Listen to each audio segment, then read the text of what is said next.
All right. All right, man. You want to hear a story? Sure, I do.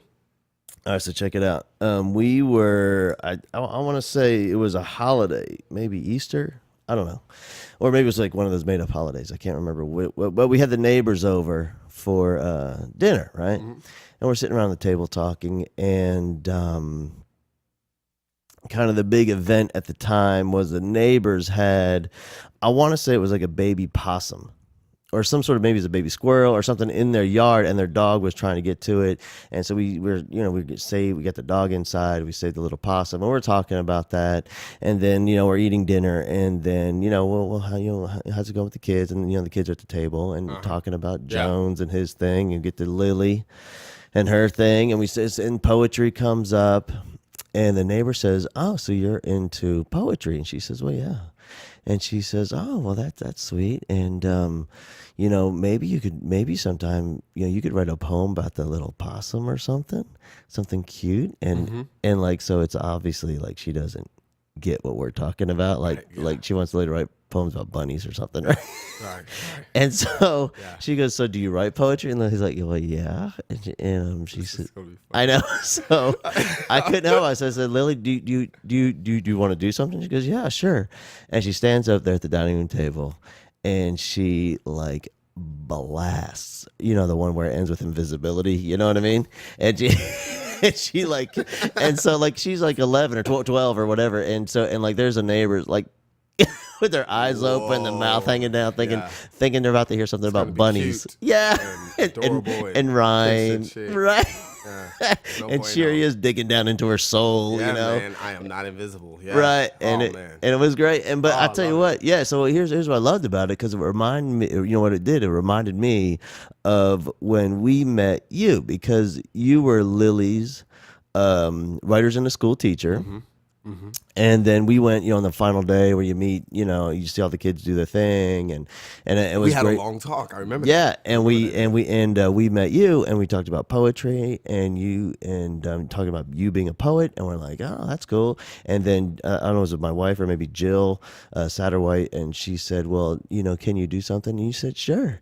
And you put your stuff down, and you went like right into it, and like, if for someone who's never experienced spoken word or the intensity of the emotion that comes out, Sure. Sure. it is shocking.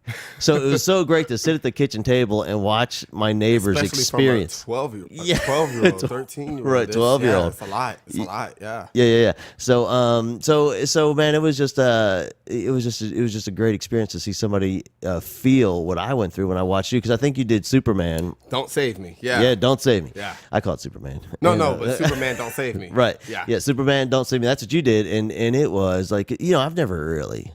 I mean, I might have seen some poetry at some point. I really didn't pay attention, because it was, it was like way over my, like, geez, man, Yeah. I don't even know what this guy's talking about. But to see somebody, that real emotional, heartfelt story come out of them. Thank you. And Yeah. dude, and when you performed it, it was just like the three of us, but you performed it like you're in front of 3,000 people. Hey. And it was Nah. crazy to experience. And so right then, that's when Lily got hooked and we got hooked. And man, it's been a cool ride ever since. So Oh man, man, she's great. She really is. Lily is amazing. And I didn't. Anytime I do, I love doing writers in the schools, the summer camp. I love doing the summer camp because I don't know, like a lot of the kids I get are right before they can do metaphor. yeah. So I've gotten a lot of metaphor students from that, but none of them is as much intensity and put as much, like Lily showed up to every thing Yeah. that we did. Yeah, Like, and she shows up hoping to be the sacrificial poet. yeah, She's yeah, just because hoping she to get a knows chance. she understands the rules. So Yeah, you she have gets to be it. 13. Yeah, and she gets it. it's no fit. She understands the rules. Maybe it doesn't apply to me. Maybe I can be this sacrificial poet and get in there. Hey, she saw a loophole. Yeah, and I'm gonna adjust your mic and stuff. And Sure.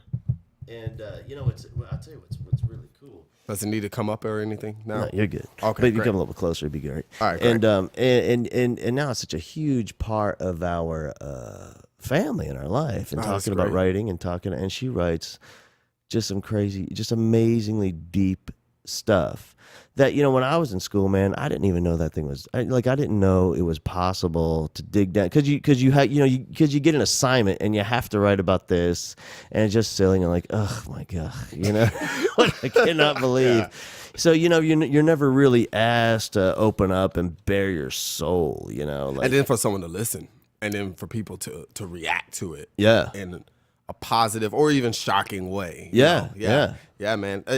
I don't know. Like I remember seeing people's reactions at the Grand Slam when Mm-hmm. Lily went as a sacrifice, and people were blown away. And I also remember when she came, it was one of the second time I met you at the library, because you weren't able to go to the grand Right. one, but the other time it was at the library, and she did the sacrifice. Right. And seeing people there who I know are Yeah. poets and stuff, and they're like, who is that kid? I was like, yeah, yes. Yeah, and you know what? She still has her comment cards up on the wall. That's great. She still has them all. my gosh, all of that's them, great. all of them that she's ever got. She has them up on the wall in order of whatever Oh the my event gosh, was. that's amazing. Yeah, and so and then I can't even tell you Those how are many good mementos. journals that she has and little pieces and parts and stuff that she's working on and stories, and it's such a great thing. All right, so let's get this thing going. Teach Like a Rock Star podcast. We have here's the funny thing. When she came home from Writers in the Schools camp, I said, hey, who's your teacher? And she goes, Bean. I said, what? She goes, Bean. I said, the dude's name is Bean? She goes, no, it's Outspoken Bean. Wow. I said, what? You're hallucinating. I need you to go to sleep early. And I said, well, man, I think you're about to have a good camp. And she said, it's awesome. All right, so let's get this thing going. We have Bean in the house, Teaching a Rockstar podcast. And listen, hey, we for all you teachers that have been emailing and all that stuff, I know it's been a while since we've done one of these. I've been on the road, went on vacation, but we're back and we're going to kick it off today. Let's get it going. Here we go. Teach Like a Rockstar podcast. We are rolling.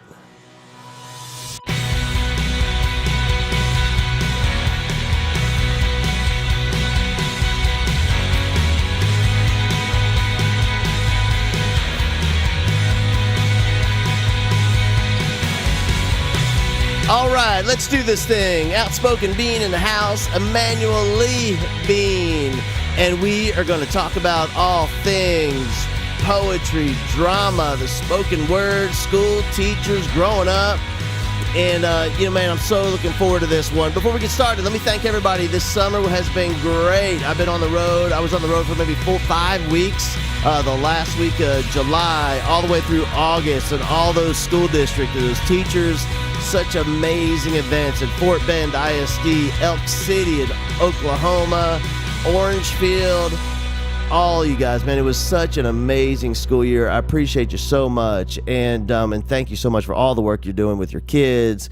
And we're a few weeks into school, and I know I've been there. I know how tired you are. I know it's exhausting. So thank you so much for all the heart and the work and the effort that you put into changing kids' lives. All right, let's get this thing going. How are you, brother? I'm well, man. Yes, I'm well. Doing you great. are. Here's what I know. I know that when you and I met, and I thought to myself, it was like meeting, I'm going to use as the metaphor, I will use like a blues singer. Because like you can, all right, so here's it. Like you can meet like a kid that plays blues. And you can tell that this kid, you know what, he probably grew up in like some really upper middle class. Like he can play the progressions and he can sing a blues song, but he probably grew up and has a mom and a dad. They have great jobs. He can play it, he can sing it, but there's no real story. Like you doesn't have the soul in there. But when I met you, it was like, man, I bet this dude has a story. Oh man. I bet like this is like a real blues thing. You can tell like this dude has like had some experience in his life that he's able to draw upon to write about and to speak about and perform about. So that's why you're here today. We're going to get down to it and kind of find out all that you have going on. So first of all, you are you're a poet, you're a performer, actor, a mentor, a teacher. What am I missing? Competitor. Competitor. A person. Yeah. Like people. Right. I don't know, man. You named most of them, man. Yeah, Yeah. professionally, that's kind of what you have going Professional, on. yeah. Yeah. And so, and now the whole poetry, I got to tell you, this is like a rare niche of people that actually make a living from writing and performing It's very and small. teaching. It's very small. Now, how did you end up there? What drew you in? Series of events, man. So I went to Prairie View A&M. I graduated from Prairie View A&M. With a degree in drama, BA in drama, but I was really focusing on like sound engineering and like technical theater kind of work. But anyway, and I'm pretty sure we're gonna share this whole story throughout this hour. Yeah. But I got into Poetry Slam there at Prairie View. I wanted to go to the college competition version of Poetry Slam, so I created a team. We got together, got the school behind us. We got the school to pay for us to go to New Mexico. We competed against like 40 other teams. We came out 8th in our first year, and then word got back to this great lady named Shannon Buggs, who is working at Houston Chronicle, the founder of Metaphor as well. And she was like, "We need a coach. We're trying to do Brave New Voices." And I was like, okay. And I was working at House of Blues at the time. I had just graduated. I was working at House of Blues. And it was just a hobby thing, but series of events. And I just kept on working with Metaphor, and it kind of grew. Also, when first time I went to National Poetry Slam, I started meeting poets who did poetry full time, who were performers full time, and they weren't living in their cars. And that was when I realized, because it was like, okay, you can do it full time, but you are living in your car. Right. That's it. Right. But I met people who had families and who had mortgages. Right. And so when I saw that, I was like, there's a way. And some of them were really reserved about how, because, competition. Mm-hmm. And then others were like really open. Joaquin Santiago, he was once a teacher in Dallas. And I went to him, and he was the iWhips champion in 2008. And I talked to him, and he was like, man, look into NACA, look into this. He started just laying out all these things. And I just started doing my research and just working. And now I'm in Houston. I stayed in Houston. Writers in the schools, I got with them, young audiences. And then just a lot of references and people seeing the work in their kids that I do, and they want that same kind of thing back towards them. And I don't know, it's no blueprint. Right, it's definitely no blueprint. So you guys kind of customize how you're going to make a living at this. It's scary, but I didn't just quit my job cold. My job kind of quit me. It was 2009, and at first it was fine, and I was trying to get on tour with a band and stuff like that. I wanted to really do sound engineering and stuff, but that band went downhill. And then House of Blues 2009, just the economy, and they just couldn't work us like that. And they had just opened, and there was a lot of promising things that they definitely turned on. Yeah. And so I was also seeing Metaphor as possible extra income. Why not teach? Yeah. Right. But I was the only person doing the teaching for the most part during the week, and that's where I got my chops of how to conduct workshops, and because it was baptism by fire. Yeah. I would do like 2-3 a day. Right. I still do, but not as much. But it's just like you do 3 to 4 workshops a day, man, with 3 different kinds of demographics of kids, Sure. and ages as well, man. You kind of have to. My thing was I can't suck. That was my. I was like, I can't get into these libraries, these classrooms, and be boring. That was my biggest fear. So to be able to go in and perform, that will always be my first thing. That was my strongest asset. And then I realized, like most teachers, you need to be able to perform, period. And I put on this face of Outspoken being beyond just me doing a poem and performing, but like just really just making sure that I'm engaging the entire time, that whole hour. Right. So it's I'm on for that hour, and also making sure that they can leave with something.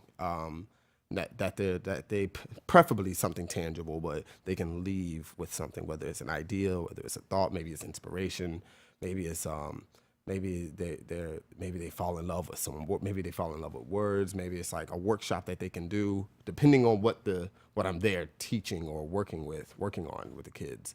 And I don't know, it's been a ride, man. It's been a lot of downs. It's definitely more on the up now. Yeah, for sure. Yeah, yeah.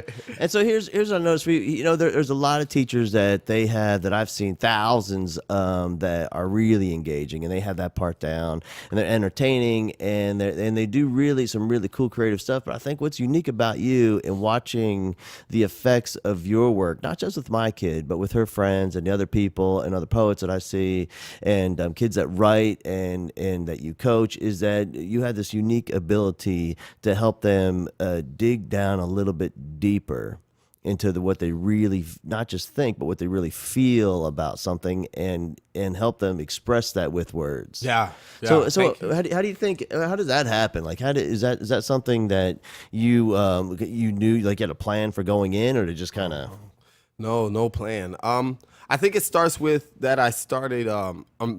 My dad always told me that I'm a person that will give everything to someone else and forget about me, right?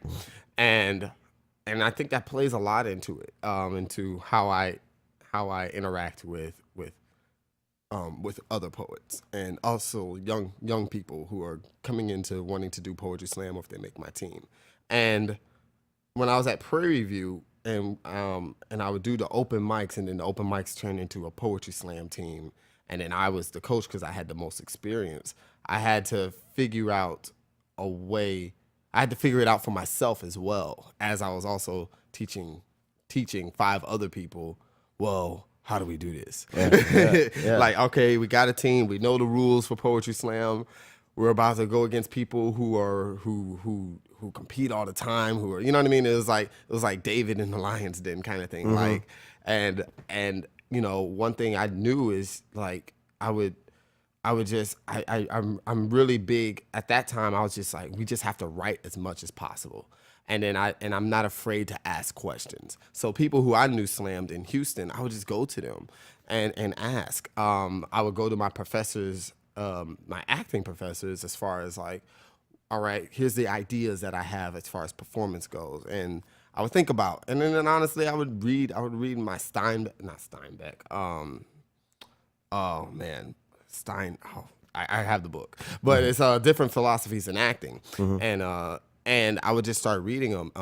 Stella Adler, I love her work, and I started applying it. And she has Uta Hagen. She has this theory of of replacing something that actually happened in your life into the piece. And so with poetry, I would do that, but not for the performance side, but really for the writing side. Like you're pulling from your past, and that was kind of a DNA that I used to help explain. And how I would give that information, how I deliver it is contingent on the person. Not everyone can just take it like in big bulks. There's some people who learn by being pushed, and there's some people who learn by you have to pull them so that way they can see the steps that they're doing. Yeah. Again, I learned that from my friend Queen God Is, and I don't. Again, I just don't mind asking questions, and then also asking questions on whoever I'm helping. Like, well, what's this process? What are you trying to do? What are you trying to convey? What's the story that needs to be told as you're writing it right now? And oh my gosh, I hope I answered your question. Yeah. But Yeah. it's really it's exhausting. It can be exhausting when I want so much from everyone, because realistically it's hard to do that. And so I try to teach the big theories. Like if I'm in a classroom, I'll try to teach the big theories, or I'll use different prompts or workshops that teaches that theory, and then you know we'll work on it together as a collective. That's why I love group poems, because you're able to lean on someone, and that's how you're able to lean on someone to help to get to the same point. And that's how I learned to really pull the best out of me is group efforts. So Yeah. And so when did all this start with you? So because you did okay. here's what's interesting, like you're at Prairie View A&M Mm-hmm. and you're the guy kind of the impetus for getting the team together. And so but how do you like where did it start with you? Like where did you see it for the first time, or where were you first moved by the whole So I wasn't moved. My brother, my late brother, he rapped, and I didn't grow up. I didn't grow up with my siblings except for one, my sister. But and I'm a military brat, so that just to give you some context. So I'm my mother's only child, and then I have other siblings from most of my family's from New Orleans, and but I knew my brother raps, and I knew I had an older brother, and he would rap, and every now and then I would be able to get a hold of some things, but we didn't grow up together, so it was a little harder. But because he rapped, I wanted to rap, right? Didn't matter we didn't grow up together. Because he did it, I wanted to do it. I never really shared that growing in high school and in middle school. I really didn't say that. That's the reason why. It just happened to be the thing to do. And so I would do freestyle battles and stuff like that. And then when I got into high school, I went to Northeast School of the Arts, which is a magnet program. Where's that? In San Antonio, Texas. Yeah. Okay. And Northeast School of the Arts, it's like a HSPVA. Right. And in San Antonio, it is the HSPVA actually. And so because he rapped, I would start rapping, and I was in theater, and I got a job working when I was a junior. I got a job working at night at IHOP. I'm about to say this on camera, so I could go to battles all night and not have to worry about curfews and all of that. Yeah. I was crafty. Now I'm about to get whooped at 27. Right. But however, You're grounded. watch it. Yeah, you're grounded. You can't work anymore. Right. But I would go out to Austin and I would win these battles. I would win. And it was rap, but everywhere I would go, people always would say, "You sound like a poet." And I was like, "What does that mean?" Right. I didn't understand that. Like, I knew who Saul Williams was, but I didn't feel I fit that. I was like, "Man, I'm common." You know what I mean? I'm Talib. But even they are more poetic than the MCs that were out at that time. And so it wasn't until I got to Prairie View A&M. So in high school, I just want to make yeah. sure. So high school, you're more. So poetry really wasn't. You realize that rap, that's a form, it's a style of poetry, and you had all that. But in your mind, you were really doing the rap thing. Oh yeah, in my head, I was an MC. Yeah. Yeah, I was an MC. I had the apparel for it.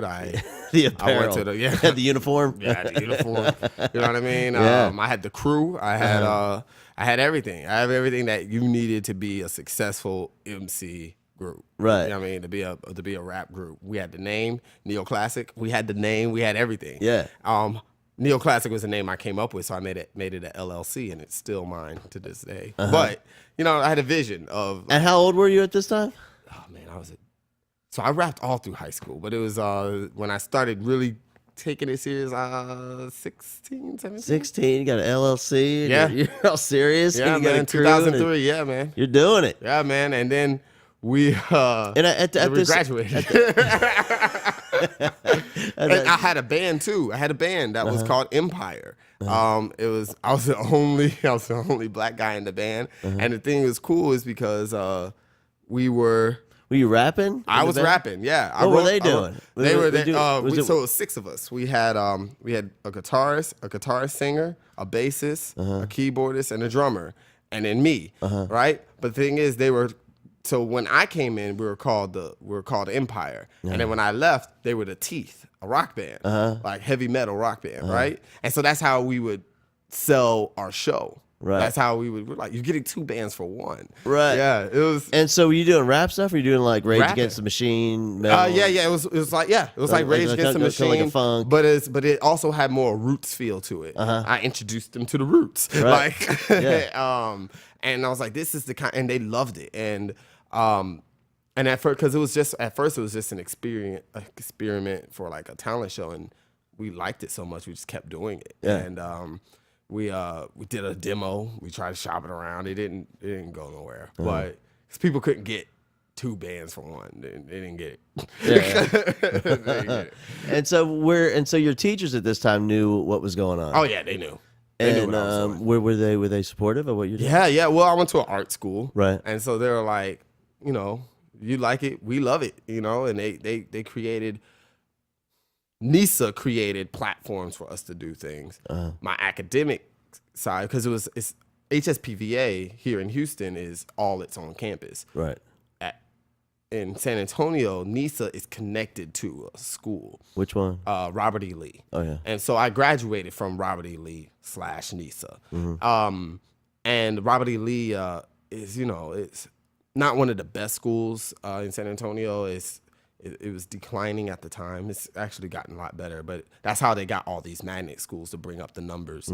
But so my teachers there, they knew it and they were cool, but it was kind of like whatever, like, they were just happy kids were in their class, like most of the time. Yeah. And so were you focused in school, or were you were you? And I so was. I was focused on too many things though. Yeah. Like with technical theater, with technical theater, we had to do everything. So building the sets, drafting, sound design, everything throughout the year, you needed to do everything. And so it was that. It was also with also just my academics. I had good grades. Yeah. I was good. Yeah. And then my extracurricular of all these other projects, these side projects, these rap battles, and then I had to actually work at times. And these rap battles, and then I started the band, and we would have rehearsals, because they were in NISA too. Right. So we would schedule our rehearsals with our rehearsals. Right. It was a lot.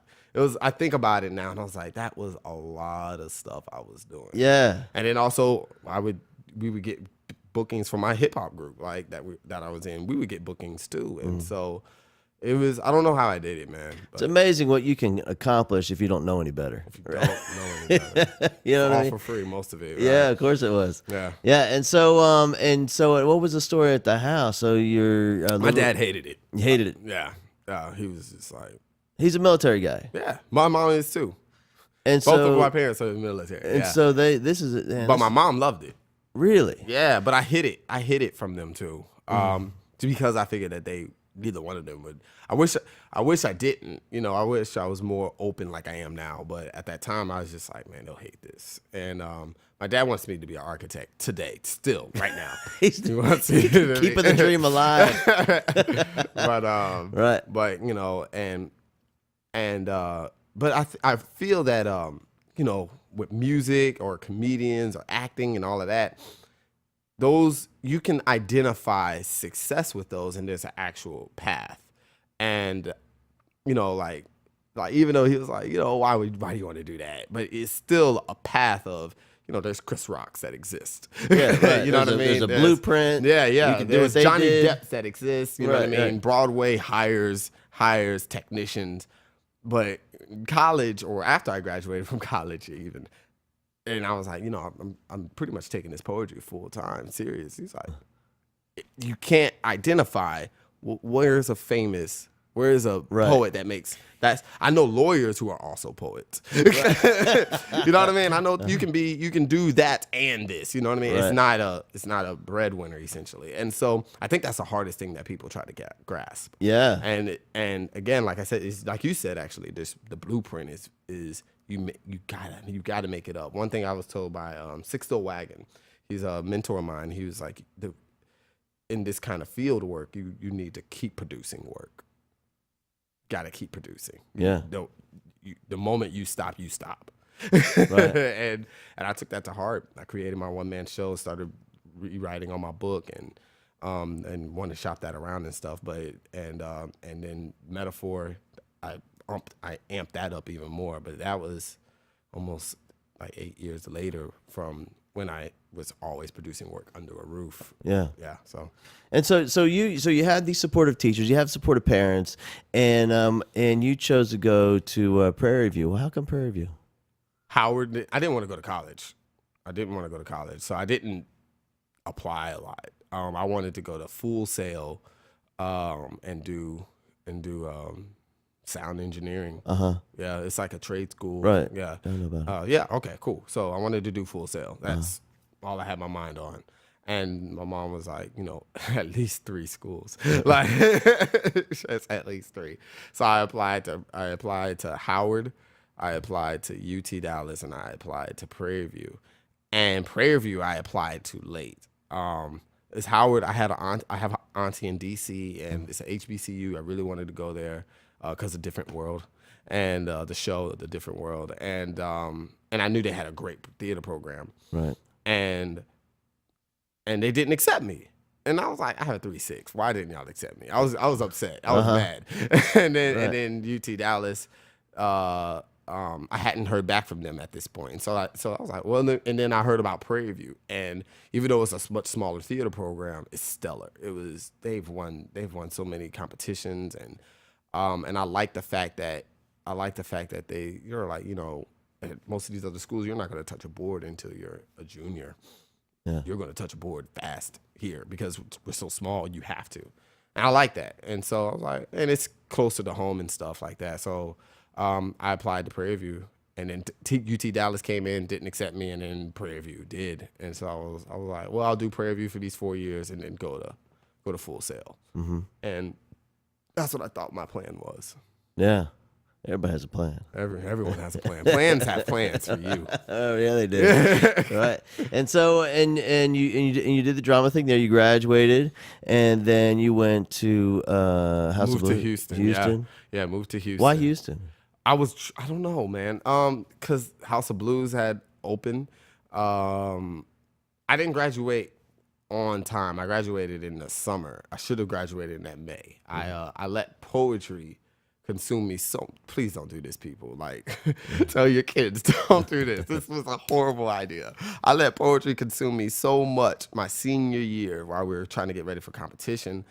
I failed my Spanish 3 class, and I didn't understand what it meant getting an F, because at this point I've been on the dean's list for the past 3 semesters straight A's. And then even that semester I had a heavy workload. It's just Spanish, man. It's another language. It's another language, and they're teaching it like a subject. I had this whole philosophy theory of how wrong it was, but I wasn't failing. I wasn't passing, and You'll show them. Oh my God, yeah. And I could have dropped. I should have dropped and just got the W and been fine. But nope. I kept going to class and argued with the teacher. I don't know what was my problem, man. Well, I got an F. And I was like, I have a 3.8. What is that going to do? Yeah. A 3.2. When I got that report card, I was like, oh my God. Right. And then when I got a B the next semester, it brought it up to like a 3.4. Yeah. It's powerful, man. Oh my gosh. The power of the zero. Please tell your children. Right. Do not ever. Yeah. Because I never cared about grades and stuff. My mom had to force me to go to these commencement and celebration meetings to pick up my paperwork. I never cared about it, really. Yeah. But when you got it. Oh man. That hurt. Yeah. So, but yeah, so it was something. I let it consume me too much, but that wasn't the question you asked me. I forgot. Yeah, and so but here's the other thing, man, is you mentioned in your because like you talk about when you write and you're teaching kids and you're asking them to draw on experiences from the past, and so you have a unique family situation where you have siblings in different places. Kind of what's the map of your family? You have parents that have been in relationships prior to that, and so is it you have a dad or a stepdad, or you I have a my mom? father. Yeah, my father and my mother are still married. Or they're together, but they had previous. My dad had a previous marriage. Okay. And 4 children from there, and then my mother. I'm her only child. Yeah, and so growing up was a lot of traveling. They were both in the military. My mom is in the reserve. My dad is in the army. My mom's in Army Reserve, and so we traveled a lot. Went to Japan, lived in Japan for a while, lived in Hawaii, lived in Alabama. The list can go on. And then, but I really identify with San Antonio because that's where I spent the majority of my growing up in San Antonio, and and that was close enough to New Orleans, so we would drive to New Orleans all the time, and even though to see the other four kids. yeah, to see the other four kids, to see my grandmothers, to see my aunties, see my uncles, see my massive army of cousins. Right. Yeah, they were all at that time. This is pre-Katrina, so they were all in New Orleans. Right. And All this New was in high school? Were you going there in high school? Middle school, some of elementary, yeah. And then did you realize even at that time kind of what a whole different world New Orleans is compared to San Antonio? Oh yeah, sure. So you Yeah. it's I was shocking. Very aware. I'm even aware of from where my dad is from in New Orleans. Both of my parents are from New Orleans, so even from where my mom is from and where my dad is from. My dad is from Desire Projects, Lower Ninth Ward. And my mom is from Kenner. And Yeah, those are very different. okay, Yeah. cool. Yeah, there's like two different countries. Yeah, totally different countries. Yeah, Yeah. And even like my mom, when she graduated from Grace King, my dad graduated from Kennedy. It's like it's totally different. Totally When I was teaching and we had and Katrina happened, that we had lots and lots of, hundreds of kids come in and enroll in school out in Cypress Fairbanks ISD. And in the class that I was teaching, we were part of this group that would help these kids, get them integrated and get them from class and learn how kind of this school works. It's a huge school. But Texas is so And different from Louisiana. these kids, I can't tell you how many kids would say, Mr. Bowman, my mama can't pay for this. Right. And I said, well, you don't have to pay for anything, man. Right. No, this is a private school. I said, no, man, it's a public school. No, this can't be. No, they would say, no, no. And they were just blown away just by computers. I had 16-year-old kids that had never even seen a computer. Sure. Yeah. And Sure, and then when they saw we take them to the natatorium and they said, what's this? It's the pool. And they would say, for what? I said, well, for the swim team. And they go, well, what's that? I go, well, they have races. They have swimming races? And they had no clue. idea, just not part of their world at all. And it was to watch them, like even in the lunch line, because all the kids would have a card they'd slide, and we give them a card, with money on it. And they could not imagine that there's money on this card that's going to pay for that meal. Right. And they're so convinced that don't send my mama a bill. Yeah. Don't you worry, man. We got you. This is like free public school. It was such a whole different world for them. Sure. And so for you to see what's going on in your arts school and in your junior high in Northeast ISD, and then going to New Orleans, you could tell that there's a big difference. Yeah, huge. I was very exposed, and my parents wanted me. My mom, when my dad retired to San Antonio, and my mom's reserve, so she kept traveling because she was still in, and she would teach around the country. And my mom was big on exposing, and so was my dad. And so if she had to go to Portland, Maine, you can fly, or the Army will send you money, and it's in the summer. My mom was like, "We're doing a road trip," and I complained all 32 hours. Yeah, but now I think about it, I was like, I was complaining 32 hours. Someone was driving. Right. And I saw that part of the country is gorgeous. And just to be, and I'm really fortunate and glad that she took these road trips and would find opportunities for me to see cities and to see landscape and to see family that lived in wherever. Yeah. And I really think exposing, I believe in exposing, not overexposure, but just like exposing young people to a world, because there's some in Houston who have no clue. Right. And I meet them today in 2013. I meet kids in parts of Houston where they have no idea of things that are out there or what's in them, which is really scary. Yeah. And so, exposing. My parents were really huge on that. Yeah. And so you had your brothers, and you mentioned your brother. There's an older brother who was a rapper, and you said your late brother. It's the same brother. Yeah, he passed away. Tell me about that. Oh man, so I have two siblings.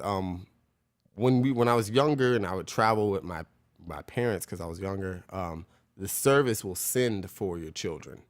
And only one of my siblings would come. So as far as I knew for a long time, I only had one sister. Tasha, and she committed suicide when I was younger, and How old was she?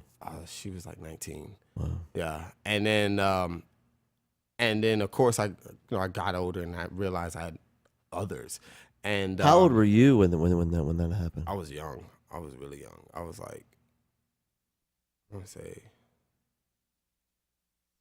8. And so, how did they explain that? Your parents? What did they say? Oh, I don't remember. I really don't remember how my mom explained that. Yeah. I have no clue. That's such a heavy topic. Like at 8, you don't even know that that's like a. I didn't know. possibility. I knew I had to ask.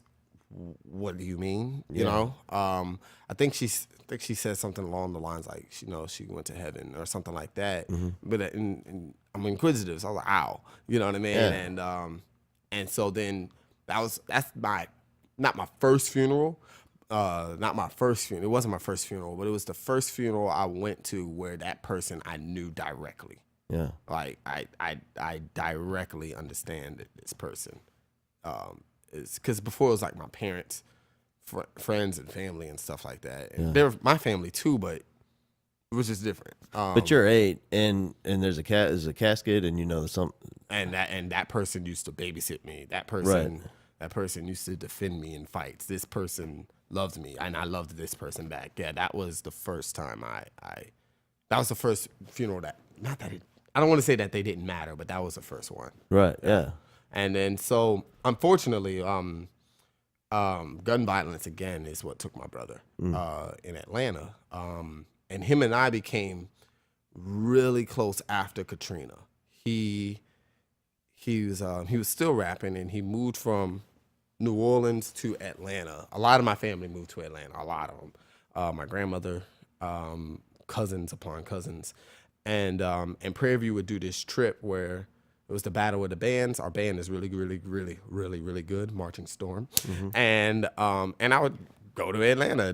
You paid $50 round trip to Atlanta, bus ride, food. Yeah. Fun. It was fun, and I had family there, so I didn't have to stay at the hotel. It was great, and so I would do that. I did that about 2 years, and my brother was there, and him and I just hung out, and it was it's a 15-year age gap. So really, when I was a kid, he really didn't want to be bothered with me either. Right. You know what I mean? Like, and my dad and my brother, my dad loves my brother. He loves all his children, but them two are so much alike. And so I got to know Rogers Jr. for myself. And he got into poetry like I was, and he was really one of the people who was like, man, start your own team. If you want to compete on the college level, start it. Don't let that girl at that other school punk you. Right. It was a girl really that started it all. But he was like, don't let her punk you, man. Like he told me to get into it, and I was like, bet. Yeah. And we would talk all the time, and then the team is formed. All that process happened, and he was trying to get a hold of me a lot. And because of practices, I let Slam consumed me so much. And then I had a team member that was going to Atlanta for spring break. And I was, for spring break. And she wanted to find out about poetry spots. And I was like, I'll get to it. And she was like, call your brother. He would call me. I would talk to him very briefly, but I always was busy. And then my dad called me on the 19th of February crying. And the last time my father talked to me crying was when my sister passed, and he told me the news, and it was hard. It was hard. It was right before we went to regionals, which was at U of H. It was right before we went to regionals, and so his funeral was on the 19th. Excuse me, on the 21st of February is when he passed. It was that Thursday, 2008. So. It was that was in Atlanta. I'm not a big fan of Atlanta right now. But that's pretty much how that happened. Yeah, and he was still doing was he still doing the rap thing? Rapping. Yeah, he was still rapping. Trying to make it happen. Yeah, trying to make it happen. And he was actually more into the producing, like making the beats and stuff. And that's how he was. Right. He had a full studio, and that's how he was making his living. Right. And The thing is about that in Atlanta is he wasn't in. He was living in College Park, and it's not one of the best places to be. And the culture of hip hop in Atlanta, especially during that time, and even now, they're really serious about, you know, it's illegal activities going, and then they're going to use rap to get out of it. And so, and he's really serious about being paid for what he does. And I remember him having issue with that, and police is not in his vocabulary. And I think they ruled it out as a suicide. I disagree. Ah. Yeah, they just ruled it as a suicide, like almost instantly. Huh. Yeah. So, you know, that was something where I was just like, golly, and that hit, that hurt, that jolted me heavily. Just because, I mean, like, I really feel I felt like, man, I didn't get to know my brother, but I think about it now, it's like, man, him and I became so close in a very short amount of time. So from 2006 to 2008, him and I talked nearly every week, except for that little portion. Yeah. And it was, I don't know, it was a bond. Like, I'm close with my other two siblings who are still living. I talk to them often.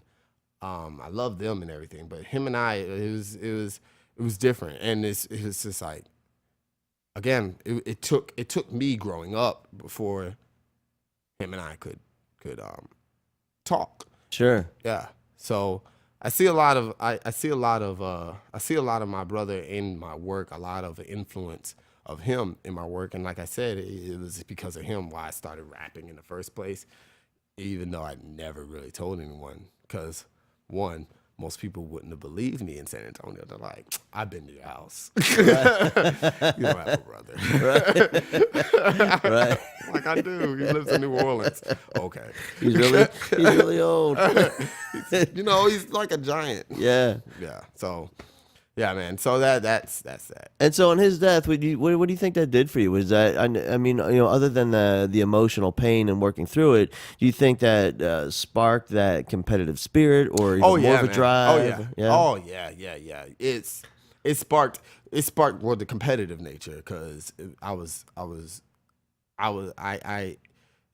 propelled me to strive for that excellence in that craft. And because, you know, in poetry, this is a little bit different than other areas of art because if, you know, very rarely, you know, whether if you're looking at just visual art and painting or things like that or music, there's all areas kind of art, but I mean, what other art are you going to stand up and there's going to be judges and there's going to be scores and there's winners and second place and loser and people that don't qualify to go on. So this is a very and those judges are not qualified. Right. Yeah. At all. Right. Whatsoever. There is no qualification. Yeah. None. Like I think about like an archer, right? No, not an archer, like some maybe gymnastics. I think about gymnastics and I was like, imagine if gymnastics was judged by people that they picked out of the audience. No gymnastics. No, there would be no more gymnastics. Right. Ever. Right. Like, him? That's who you're going to pick him. Him. He just walked in. That fat guy with nachos? This guy? Right. That's who you're going to pick. But in poetry, we're so desperate for people to listen. We're like, anybody. Yeah. If you show up, you can be the judge. You can be the judge. Right. Come on. Yes, you. Yes.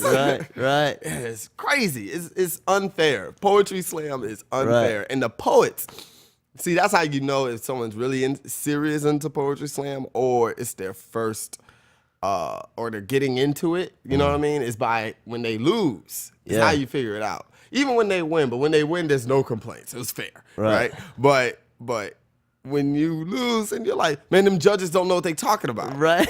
You say that to me, I'm like, I know. That's the point. Yeah. That's the point. They don't know. Right. Now, how are you going to get them on your side? Yeah. Because they're audience members. That's how I view it. Right. That's how I view it. Like, How you gonna get on your side now? Right. I don't know. That was my only poem. Well, Right. Because that's the way to look. And in terms of a performance, whether I can perform to try to influence those three judges, or I can perform and influence this whole room of people who then that energy will influence those three judges. those 5-3, whatever the Yeah. number is. Yeah. And- That's how I view it. Yeah. Like, So in get 'em this all, get the world, audience on your side. in this world, not only is there the preparation and the creativity, and you're drawing on the most heavy emotions that you have within you, but now you're going to compete, and people you don't know and aren't qualified are going to score you, and they're going to average out, and there's going to be a winner and loser. People are going to move on, so people are going to go home, and it's a crazy thing. But for some reason, it's that competition that drives so many of the poets, and I think you include. I mean, you like to win. Oh man. Yeah, I do. Yeah. I want to win. Right. Yeah.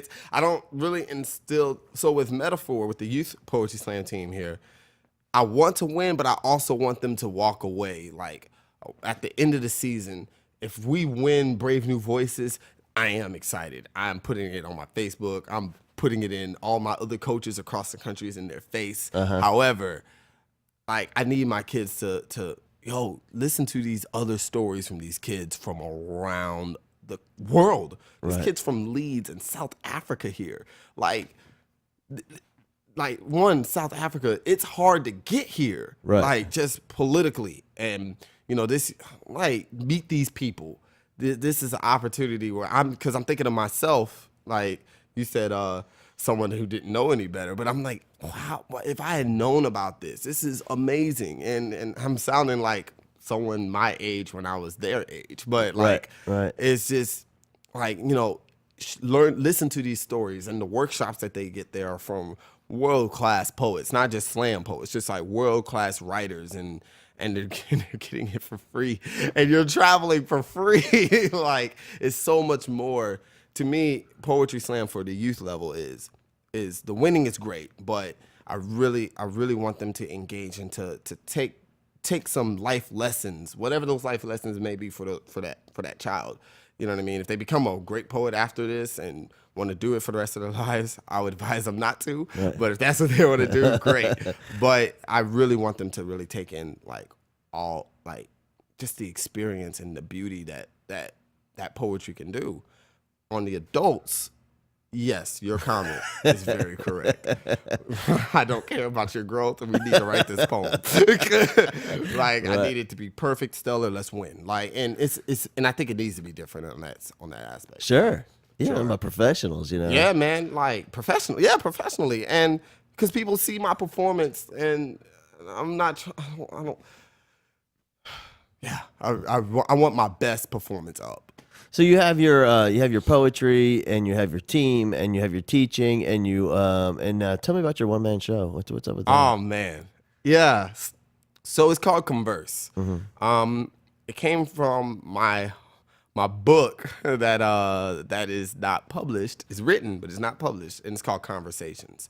And the idea of my book is not necessarily the poems, but the conversations. I'm telling these stories, these memoirs of these conversations that inspired the poem that comes after it. So it's about 20 poems, but it's a hefty book because these conversations they're like short stories. Yeah. And there's the dialogue. And so some of my poems people don't even wouldn't know.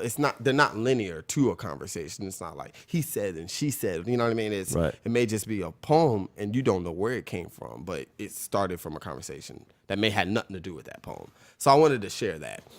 And I thought, and then my computer got stolen as I was writing my book. My car got broken into and I had to start over.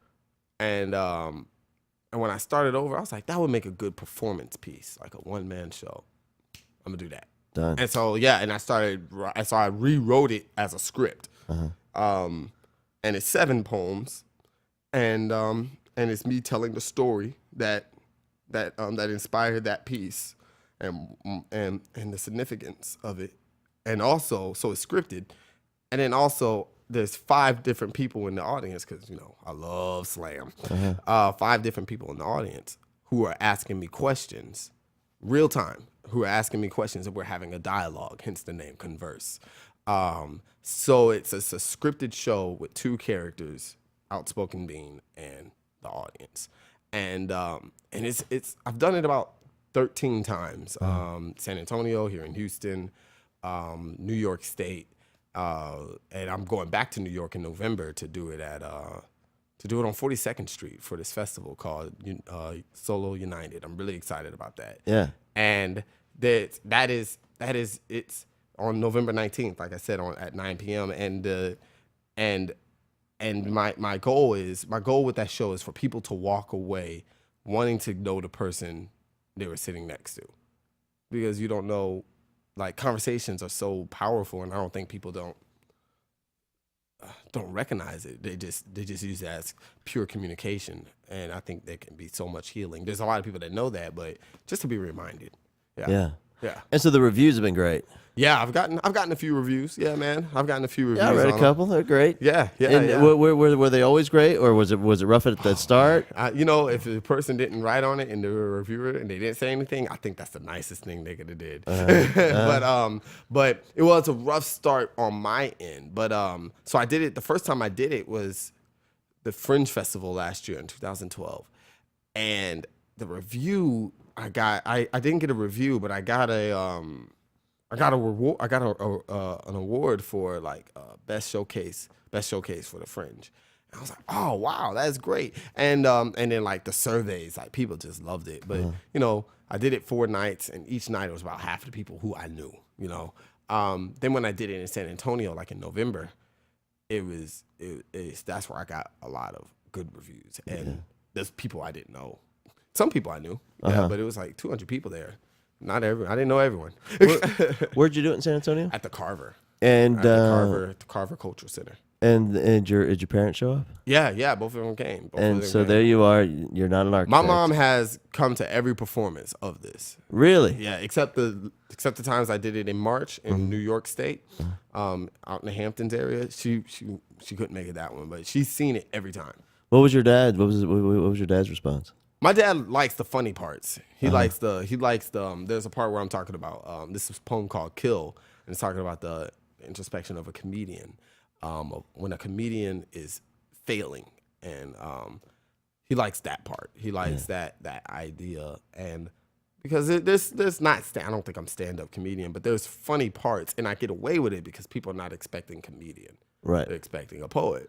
So when I make them laugh, it helps. Sure. Right. But I really think comedy is extremely hard because you have one emotion to play off of, making them laugh. No matter what your story is, they have to laugh. Yeah. And I think that's hard with poetry, with performance poetry. If you don't laugh, if you're quiet, well, I can be like, it's a deep poem. It's above you. You know what I mean? I have a lot to hide behind. But with comedy, it doesn't matter what you put out there. Right. Unless you're George Carlin. Right. You know what I mean? He got to a point where he didn't care. Right. Yeah. You're true. I mean, it's so true. And especially just the expectation of people have paid money. We're sitting down. We're waiting for you. Get on stage and make me laugh. You funny, man? You funny? Let me see. Right. You know what I mean? And then what's Say worse, something funny. Say something funny. Say something. It's like, oh my gosh, like that psyche. And so that one was also inspired by, I talked to a lot of comedians in the Houston community, and some it's just talking to them, and then also hecklers, like, at these poetry open mics and stuff like that. I use poetry open mics to practice. So when people ask me, so when you performing again? And and I'm like, I don't know yet. Or it's further down the line, or not in this city, not right now.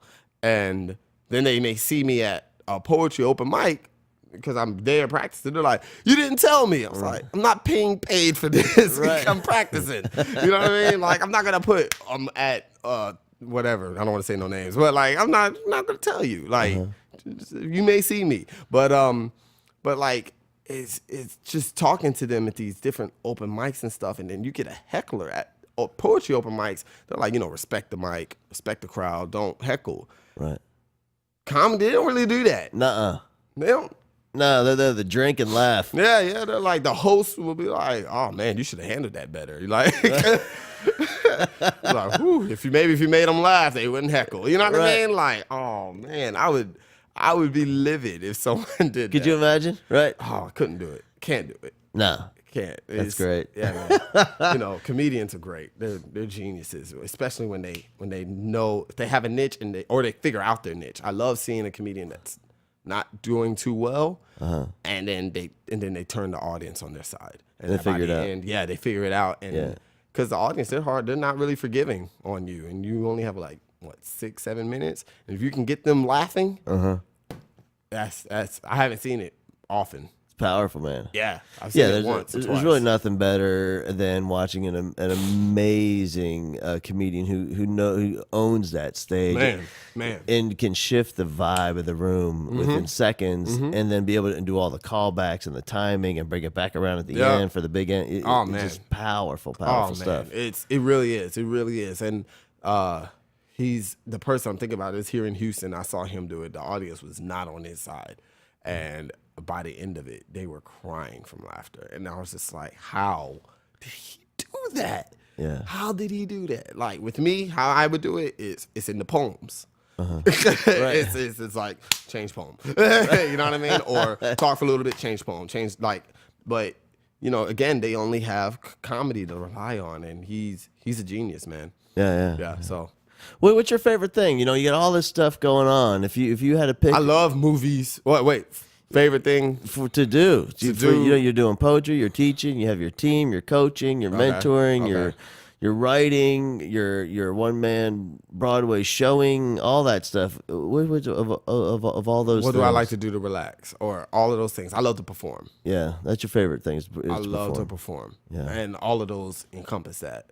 I don't think the mentoring encompass that too much. That's me really being as true to myself and honest with that person. It's not on button with that, but I love to perform, man. I love to perform, and I like to write, and I push my writing. My strength is performing, so I push my writing to be better, so that way my performance can be better. You know, if it's not strong on page, it's not strong on stage. I really believe that. So, out of all of those things, man, I love performing, and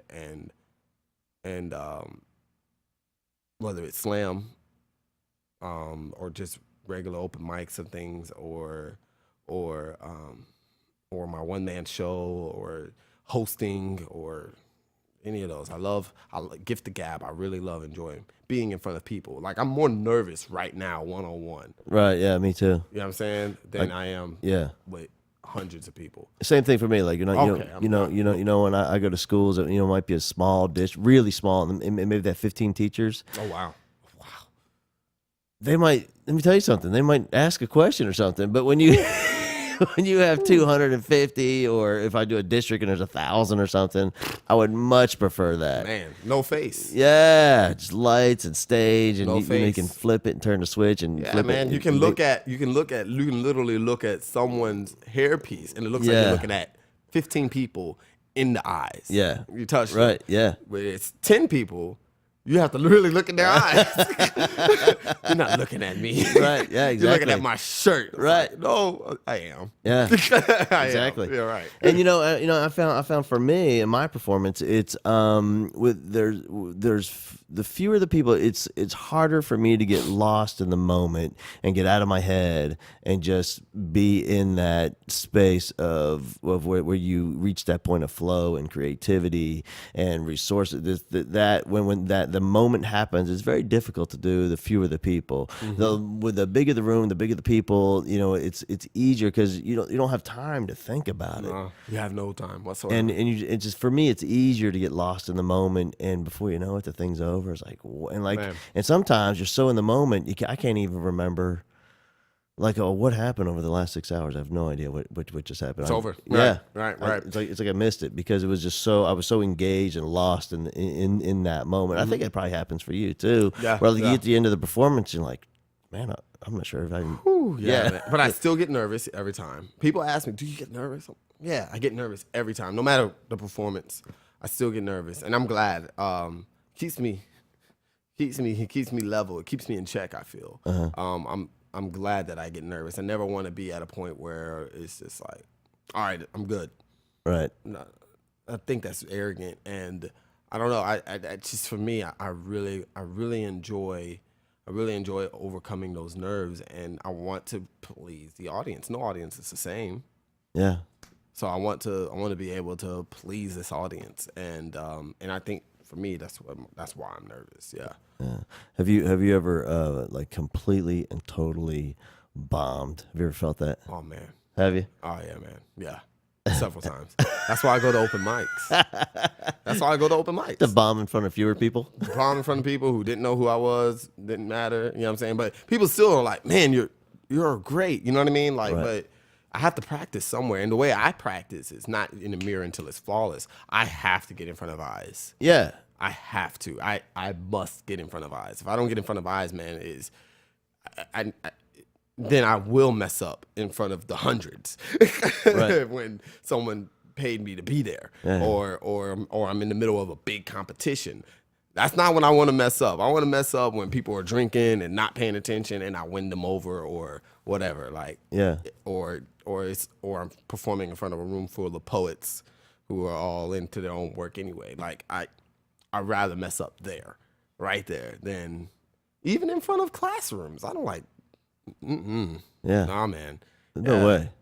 Yeah. Like I'm like, I want this poem to be solid because that's where the strength is in that poem. Like, unless I'm sharing something that is vulnerable and then I'll just pull it out and read it. I would rather do that than you remember I messed up.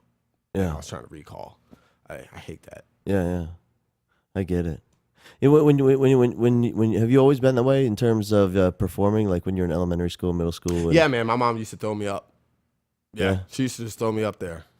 Go do it. Do it. And I would mess up. I would mess up. My mom used to throw me in every single oratory, oral competition.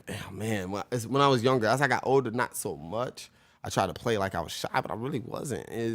But it's choirs. She would put me in positions to speak. She did speech and debate. She won state when she was in high school and stuff. She went to school for theater, and so these are things that she knew, and she was like, and she didn't want me to have any kind of Southern accent whatsoever. Like my mom's from New Orleans, but you cannot hear it. She speaks really, really well, extremely well, and she was like, I refuse. she refused. And then when we were in Texas, she was like, no, you definitely not getting that. she was just like, no. Like, yeah. She was huge on making sure that I spoke well, So it wasn't until I moved to Houston until I got a hint of an accent of Texan. Right. And I didn't realize it till I went somewhere else. And then somebody told you about it. You didn't even know, probably. You sound like you from Texas. What? What? Yeah. What y'all talking about? Right. Yeah, man. So, yeah. So it's she was really big on making sure that I performed as much as possible, and that I got used to being in front of people, and it didn't matter who the people were, family, small gatherings, streets. Yeah. Whatever. Yeah, stuff that would be illegal now. Yeah. Right. Exactly. Well, listen, man. Hey, before we finish it up, let me ask you this: will you give us a little sample of something? Because here's what I know. I know that you got some stuff not just memorized, but it's a part of who you are now. Sure. And so we give us a little sample before we go. And what we'll do is we'll move this out of the way. And you want me to stand? yeah, man. Oh, we're gonna that's do the great. real thing. Let's do it. We'll do the real thing. We'll stand up and we're gonna move some stuff out of the way. We'll leave you and a mic, and we'll close it up. Let's do it. All right, brother. I appreciate you being here. Man, it was great. Love it. Hey, It listen. was great. Of all the teachers that my kids have had, there's a few that have just been so influential And you know what it always comes down to? It's because of who they are as a person and the authenticity that they bring to the lesson of whatever it is. But man, at that list, you're at the very, very top. Oh wow, thank you, man. And I so appreciate all that you've brought to my daughter's life and her mind and her heart and our family. Thank you, man. It was my pleasure. She inspires me as well, man. Like every time I see her performing, the fact that it's when she first came to the rehearsal for the poetic choir, and she was still kind of still trying to timid, and then by the third rehearsal, she was loud and was like, "I want a speaking part," and I was like, "Who is this kid?" And then from there, when I saw her at that slam, like the not the grand slam, but the one at the it was at the library. Yeah. And she did her sacrifice, that invisible poem. Yeah. And I was just like, oh my, what monster did I just? Oh, It was a man. creation, man. Yeah, man, creation monster. Yeah. Yeah. So thank you, man. Thank you. And yeah, she inspires me as well, man. She's a force, man. No matter what field she gets into, she's going to be a force. She takes it all. Yeah. I appreciate you, man. Thank you, man. Let's do this Thank thing. for You having ready? me on. Yeah, Absolutely. yeah. Let's do this. All right, here we Yeah. go. All right. For those who are afraid to draw because they are afraid to fail. Mickey Mouse came to life on Walt Disney's drawing pad during his darkest personal, most fiscal hour, so you should know. Not to draw your todays like your tomorrow has been erased. Not to draft your limits, nor pencil in doorless walls with a cemented roof installed with one steel beam to hang nooses for breathing ideas. We conveniently remember that excuses can be drawn from thin air, and the verbal shading is so detailed that they become reasons if you happen to notice your drawbridge not being let down for you.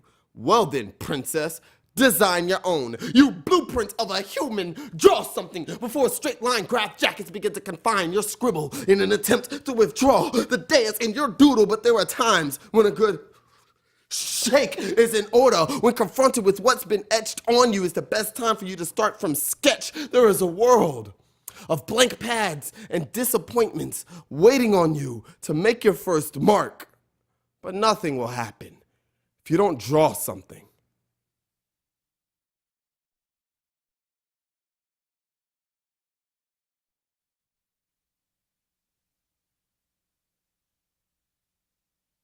Why do men name symbols of freedom after women?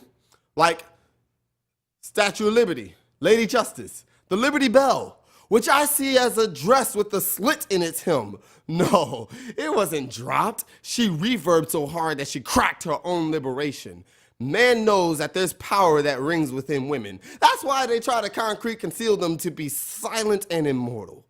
Why is it when a man's voice is given, it is seen as a whole opinion, but when a woman's voice is given, it is seen as an incomplete structure? Is it the statuesque nature that she mothers? Why do men see stone, steel, and marble sculptures as compliments? Probably because they come with sealed lips. When a woman whispers, she creates valleys that demand balance. Women are marvels and men are enamored by what they can't control. So they build structures and name them after women. They build machines with the pronouns of women because man knows that no matter the gender, objects can be controlled. Why do men name symbols of freedom and things of power after women, then belittle them?